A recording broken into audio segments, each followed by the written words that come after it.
Il est 9 heures à Sakiaré, un village du département d'Atiéguakro, dans le district autonome de Yamoussoukro. Sakiaré est spécialisé dans la production de pagne tissé appelé pagne baoulé. Ici, sa confection n'a aucun secret pour les plus jeunes. Pendant qu'ils tissent, les femmes sont occupées aux tâches ménagères. Comme plusieurs d'entre elles, Jeanne préfère concocter un repas matinal. Elle ne veut pour rien au monde manquer le début de la danse Adreba, une danse de réjouissance qui forme les plus jeunes aux techniques de la chasse au buffle. Un jour spécial pour nous aujourd'hui, on dit à la danse Adreba. On danse Adreba là. Je ne peux pas rester à la maison sans voir ce qui se passe là-bas.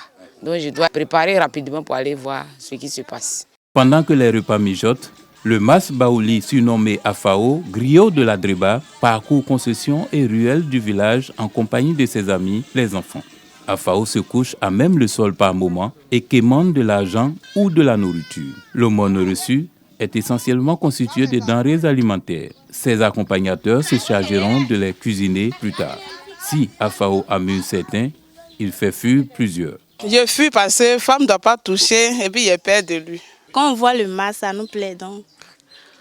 On lui demande de danser. Et après, on lui donne le cadeau. L'un des dépositaires de l'Adreba explique la présence du baouli dans les rues et cours de Sakiaré. C'est le masque, disons, annonciateur de la danse Adreba. Parce que quand il sort, tout le monde dans le village sait que ce jour-là, les gens vont danser Adreba. Donc lui, quand il sort, il quémande, il prend, s'il demande de l'argent, s'il n'a pas eu l'argent, tout ce qu'il trouve comme manger ou autre, il prend, il s'amuse. De l'autre côté du village, chants et tam-tam se font entendre. Afao, lui, continue son périple.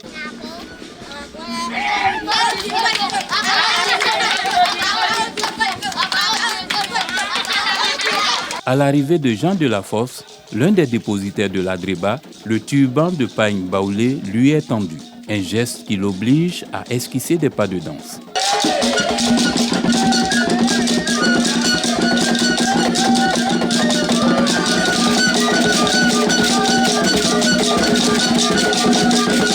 Les visiteurs ne sont pas en marge de la démonstration de savoir-faire.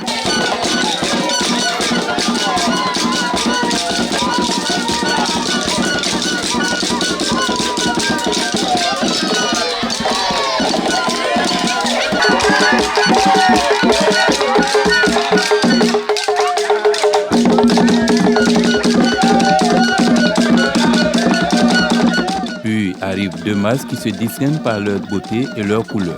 Les deux masques là, il y a une reine et puis il y a une fille qui est venue accompagner la reine. Les deux masques qui viennent de sortir là, il y a deux qui vont venir encore. Quand il y a les masques là qui sortent là, c'est ça qui donne la valeur, la danse.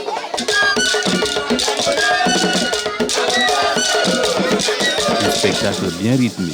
Selon l'un des danseurs, le mas appelé la reine souhaite consommer du buffle. Contre toute attente, une pause est imposée à tous. Elle a tout son sens. Comme il y a longtemps on a commencé, on est en train de réfléchir la gorge un peu, et puis il y a une masse qui va venir. On appelle bifre. C'est pour ça qu'ils ont planté Eb qui est là. Quand il va venir bouffer, les chasseurs vont venir le tuer. Vous allez voir tout à l'heure. Tout ce qu'on trouve comme la boisson, on boit. Il y en a qui prennent sucrerie, il y en a qui prennent du vin, il y en a qui prennent la bière. C'est en ce moment que quelqu'un vient planter un roseau, nourriture préférée du buffle, dans l'arène comme pour répondre à la demande de la reine. Ça vient de la broche. Ça là, c'est un signe et symbole. C'est qu'on sache qu'un buffle là va arriver là. C'est là, je suis allé couper ça là pour envoyer. Et puis, tout le monde sait que le buffle là doit arriver.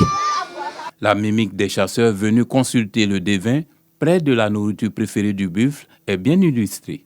Un moment unique perturbé par Afao et ses amis. Avec l'apparition du buffle, Afao prend la fuite.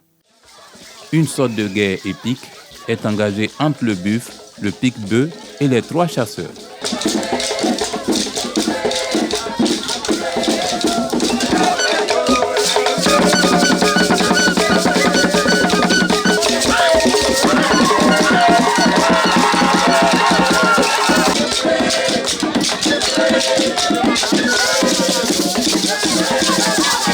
on est chercheur. Je veux qu'il est en train de venir là. Donc on devait le tuer lui. C'est à cause de ça qu'on a fait sacrifice là. Tout on va le tuer. C'est nous. À un rythme endiablé, le binôme buffle-pique-bœuf accule les chasseurs.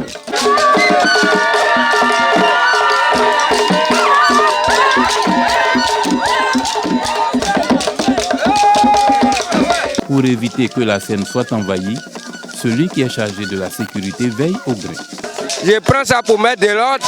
Quand les gens ne veulent pas bouger, j'appelle les gens pour les faire sortir pour que la foule soit libérée. Le combat qui opposait chasseurs et bêtes sauvages s'est soldé par la victoire des premiers cités. Le buffle est un animal dangereux. Nous sommes en joie quand nous arrivons à le vaincre. C'est pourquoi nous dansons. Tout cela se déroule sous le regard des plus petits. La relève est donc assurée.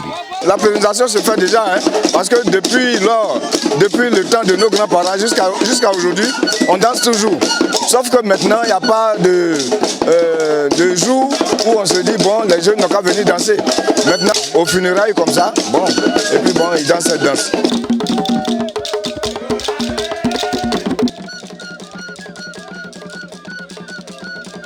Pendant ce temps, claves, idiophones et tam-tams battent leur plein. On prend les bois pour accompagner les tam-tams pour que les chants soient doux.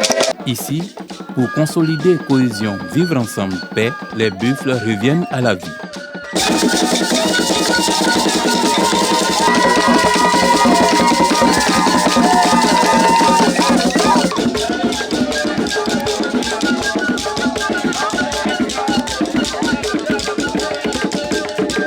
Tout le monde danse, garçons, femmes, nous tous on danse.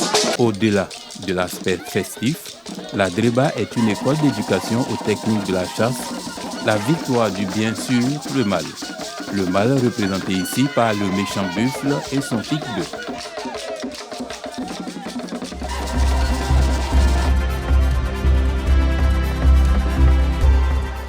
L'ONG Give Smiles fait de l'éducation des enfants une priorité. L'organisation non gouvernementale en partenariat avec l'ONG Action numérique solidaire a fait don d'une salle multimédia composée de 10 ordinateurs au groupe scolaire de Ninaka dans la commune de Fournan, région du Hambol.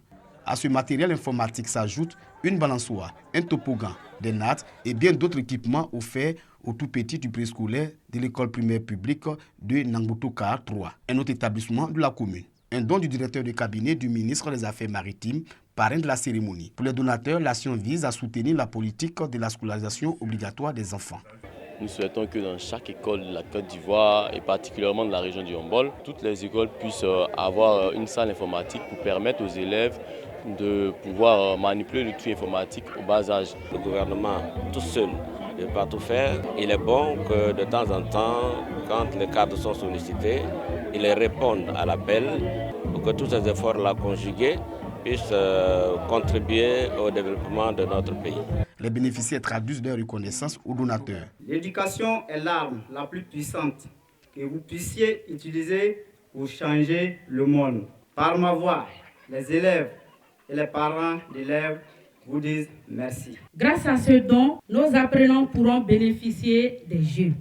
Le jeu est donc le point de départ de l'apprentissage dans la classe du préscolaire. Le sous-préfet de Fournan, Adengra Louis Adolphe, exhorte les bénéficiaires à utiliser les matériels reçus à bon escient et invite aussi les parents à scolariser leur progéniture à venir de demain. Depuis 2019, le projet Une école, une salle informatique de l'ONG Give Smiles a permis d'équiper 4 écoles en salle informatique.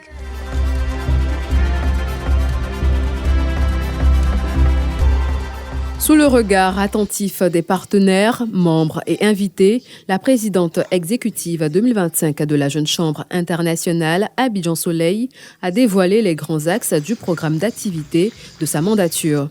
Selon elle, ce mandat mettra un accent particulier sur la formation au leadership, l'entrepreneuriat et le développement de projets communautaires. Seront emmenés au projet communautaire comme l'équipement complet d'un centre médical à hauteur de 10 millions nous ferons aussi un programme de formation appelé Forum de mentorat business où on mettra en relation les jeunes et leurs mentors. Et nous n'oublierons pas notre projet phare qui est Oumezé, qui est un programme qui fait la promotion du genre. Les membres du comité directeur JCI Abidjan Soleil ont également prêté serment, marque de leur engagement à exécuter avec rigueur les projets prévus.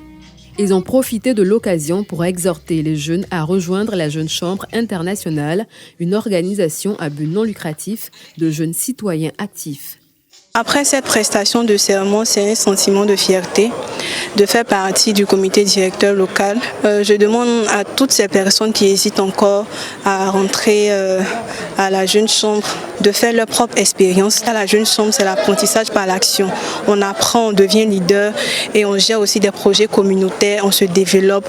Il y a plusieurs aides opportunités dans cette organisation. La cérémonie a également été marquée par la signature de partenariats stratégiques avec divers partenaires. Présente également à cette cérémonie, Namizata Sangaré, présidente du mandat et par ailleurs présidente du CNDH, a renouvelé son soutien à la mandature de la JCI Abidjan Soleil.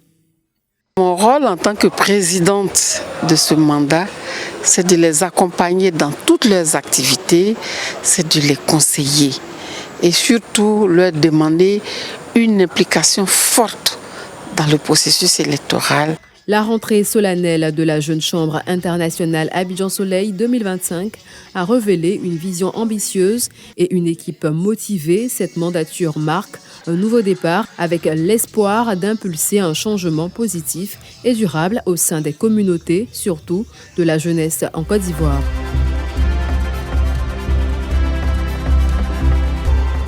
Dioxy Mapouya Arpela Kénissel.